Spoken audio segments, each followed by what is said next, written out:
বন্ধুরা, তোমাদের সকলকে আমার এডুকেয়ার একাডেমি চ্যানেলে স্বাগত জানাই। ইংরেজি শেখার জন্য তোমরা চ্যানেলটি অবশ্যই সাবস্ক্রাইব করে নেবে। আজকে আমরা শিখব বাংলা বর্ণমালার উচ্চারণ। এখানে দেখো ক আছে, কে দিয়ে হবে ক, খ হবে কে এইচ, গ হবে জি দিয়ে, ঘ হবে জি এইচ দিয়ে, ইউ হবে এন দিয়ে, চ হবে সি এইচ, ছ হবে সি ডবল এইচ দিয়ে, বর্গের জ হবে জে দিয়ে, ঝ হবে জে এইচ দিয়ে, ইউ হবে এন দিয়ে, ট হবে টি দিয়ে, ঠ হবে টিএইচ দিয়ে, ড হবে ডি দিয়ে, ঢ হবে ডিএইচ দিয়ে, মূর্ধন্য এন দিয়ে, ত হবে টি দিয়ে,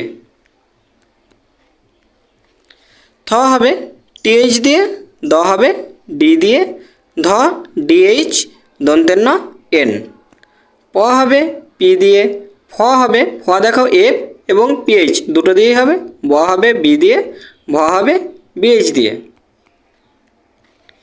ম হবে এম দিয়ে, 29 জ দেখো দুটো দিয়ে হবে, জে দিয়েও হয় ওয়াই দিয়েও হয়, র হবে আর দিয়ে, ল হবে এল দিয়ে, ব হবে বি দিয়ে, তালবস্য হবে এস এইচ, মূর্ধন্যস্ব এস এইচ, দন্তেস্ব হবে এস দিয়ে, হ হবে এইচ দিয়ে, দ্রাবিড় হবে আর এইচ, দ্রাবিড় আর এইচ, খণ্ডেত্ব হবে টি দিয়ে, অনিশ্বর এন এবং বিসর্গ হবে এইচ দিয়ে।